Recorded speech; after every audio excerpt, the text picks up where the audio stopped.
Et cet invité aujourd'hui, c'est vous, Rima Hassan. Bonjour. Bonjour. Bienvenue sur ce plateau. Merci d'être là. Vous êtes juriste, petite fille de réfugiés palestiniens. Vous avez grandi dans le camp de réfugiés de Nerab en Syrie. À ce titre, vous avez fondé l'Observatoire des camps de réfugiés. On va en reparler dans un instant. Je voulais d'abord, si vous le voulez bien, vous faire réagir sur ce qu'on vient de voir à l'instant. Ça fait plusieurs semaines que le Proche-Orient est secoué par un nouveau cycle de violence dans lequel se répondent attaques palestiniennes, raids de l'armée israélienne, expéditions punitives par des colons. C'était encore le cas cette nuit dans le nord de la Cisjordanie.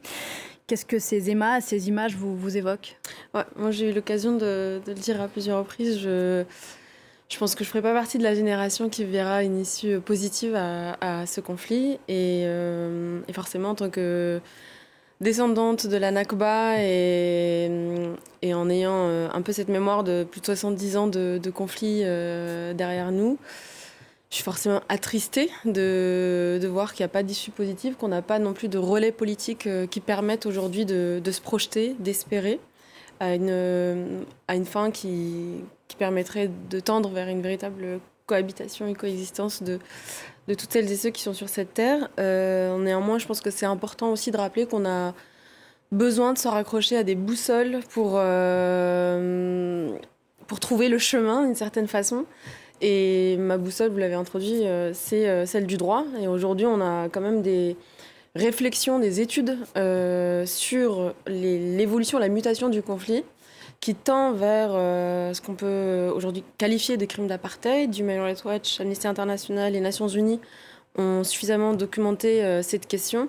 Et je pense qu'il est temps aujourd'hui qu'on se saisisse en fait de cette mutation du conflit, parce qu'on ne peut pas continuer à penser ou réfléchir le conflit tel qu'il est aujourd'hui avec des solutions qui sont datées aujourd'hui. Je pense notamment à la solution des deux États, sans tenir compte de cette évolution. Et aujourd'hui, de par la colonisation, de par l'annexion des terres, on est sur une mutation du conflit qu'il faut qualifier. Il faut écouter les ONG internationales qui ont travaillé et documenté le crime d'apartheid sur plus de 4 ans de terrain. Là, je pense notamment au rapport d'Amnesty International.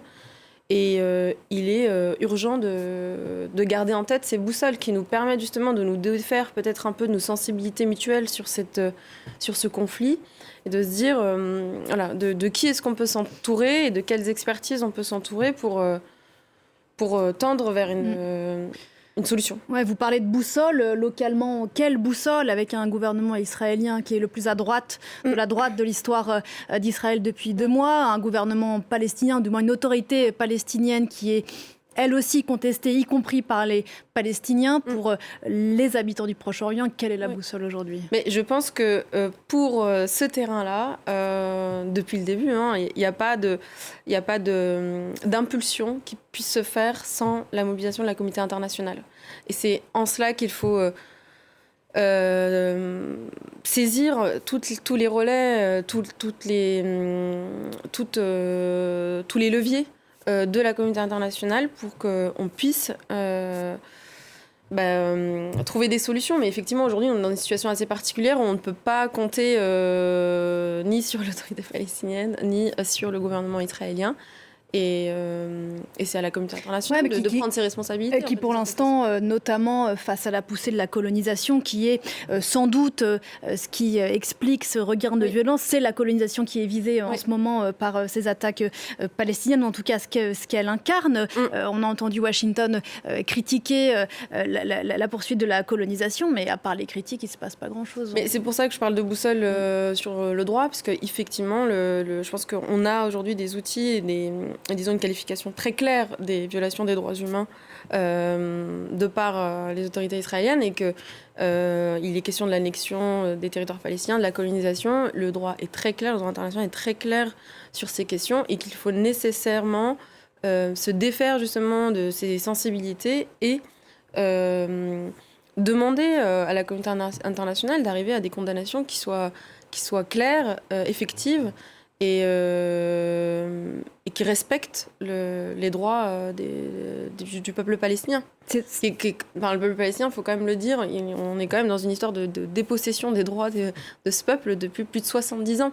Et la communauté de réfugiés à laquelle j'appartiens s'inscrit pleinement dans cette histoire de dépossession. Moi, j'ai eu l'occasion de le dire, mais les réfugiés palestiniens qui représentent aujourd'hui plus de 5 millions de personnes sont des quasi-apatrides qui n'ont aucune nationalité depuis 4-5 générations et qui n'ont pas le droit au retour. Enfin, en tout cas, le droit, bien qu'il soit consacré, n'est pas effectif aujourd'hui, précisément parce qu'Israël a toujours plus ou moins refusé de négocier sur cette question-là. Et plus le territoire se rétrécit, plus il devient... Oui, mais on ne peut pas d'un côté, si vous voulez dire... toute personne de confession juive dans le monde peut se prévaloir de la nationalité israélienne et donc s'installer sur ces territoires, et de l'autre côté, dire aux réfugiés palestiniens qui ont été expulsés de leur territoire en 1948 qu'ils n'ont aucune possibilité de rentrer chez eux.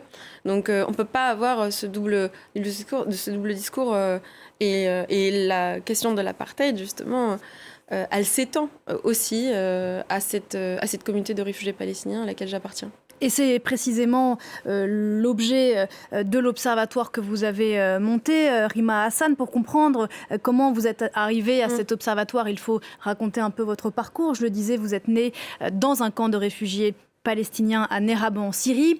Quand on dit camp de réfugiés, dans l'imaginaire collectif, on pense peut-être à des tentes, etc. Là, ce n'est pas le cas. Nerab, c'est ce qu'on appelle un camp en dur, qui ressemble à une ville d'une certaine façon, où les conditions de vie sont compliquées. Vous êtes arrivé en France à 18 ans. 10 ans. À 10 ans, pardon. Et vous avez eu la nationalité française à 18 ans. C'est la première fois que vous avez eu une carte d'identité, une nationalité. Tout à fait. Il y a cette histoire de l'exil donc de ma famille, et qui est la mienne par conséquence. Mais elle est marquée par cette question de ce qu'on appelle de l'encampement.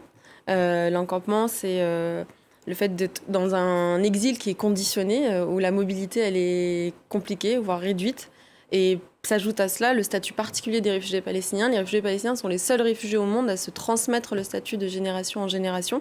Ce qui explique que la Nakba, donc le grand exode palestinien, a été vécu directement par mes grands-parents et mes arrière-grands-parents, mais que mes parents, moi-même et les personnes qui sont encore dans ce camp vivent encore sous ce statut de réfugiés palestiniens. Donc il y a vraiment cette transmission du statut, dans l'espoir effectivement que les Palestiniens puissent se voir consacrer ce droit au retour et qu'il soit enfin effectif. Et donc, effectivement, moi, je le dis souvent, mais il y a vraiment cette dimension de la vie dans un camp de réfugiés qui a marqué ma famille sur des générations. C'est-à-dire que quand je remonte à mes derniers points d'ancrage, je n'arrive pas à remonter à la Palestine, même si je visualise d'où sont originaires ma famille paternelle et ma famille maternelle, mais mes derniers points d'ancrage remontent au camp de réfugiés. Alors aujourd'hui, effectivement, c'est un camp dur, mais les premiers à avoir été installés dans ce camp vivaient dans un camp humanitaire. Et l'ironie de l'histoire, c'est que le camp Nerab a été installé sur une ancienne base militaire française et britannique, puisque la Syrie a été sous mandat des deux pays. Et donc, effectivement, je me retrouve en France quelques années plus tard, quelques générations plus tard, et c'est la France qui me reconnaîtra une première citoyenneté. On a beaucoup parlé des réfugiés, notamment depuis 3 semaines, et le séisme entre la Turquie et la Syrie qui est venu impacter encore plus des parcours, des trajectoires de vie déjà terribles. Vous le disiez que la situation des réfugiés palestiniens est particulière, mais ce que vous dites aussi, c'est qu'on soit palestinien, rohingya, soudanais, il y a un fil commun qui est celui d'essayer de ne pas être qu'un réfugié. Oui, tout à fait. Et la question étudier ce qu'on fait avec l'Observatoire des camps de réfugiés, c'est de documenter justement les phénomènes d'encampement, c'est de recenser les camps à travers le monde, de les étudier, d'enquêter sur leurs modalités de gestion d'administration, mais aussi de sensibiliser sur ce qu'on appelle en fait tout un phénomène d'invisibilisation. Et le statut de réfugié est déjà compliqué, si vous voulez, d'une certaine façon, à porter, quelle que soit la société haute dans laquelle on se trouve, parce que l'exil, j'ai eu l'occasion aussi de le dire à plusieurs reprises, mais l'exil, c'est aussi du renoncement. C'est renoncer à énormément de choses pour tendre vers un avenir incertain, dans un nouveau collectif, une nouvelle société, pour peu en plus qu'on soit véritablement intégré ou accepté dans cette société. Et l'encampement a vraiment rajoute une couche en fait sur l'invisibilisation des populations. Aujourd'hui, c'est important de le dire, c'est 1 réfugié sur 3 qui vit dans un camp à travers le monde, qui ne vit pas dans une société dans laquelle il est véritablement intégré, dans laquelle il peut trouver sa place et dans laquelle il peut s'épanouir, se réaliser. Et c'est un déplacé interne sur 2. Donc les populations, ce qu'on appelle déplacés internes, c'est les populations qui ne franchissent pas une frontière internationale. Et ces camps ont une durée de vie moyenne de 11 ans. Ouais, c'est ce que dit l'ONU, c'est qu'en général, on passe plus de 10 ans dans un camp. Tout à fait. Et donc les réfugiés syriens sont totalement impactés par... effectivement, les réfugiés palestiniens ont cette particularité d'être dans des camps de réfugiés depuis 4-5 générations. Ce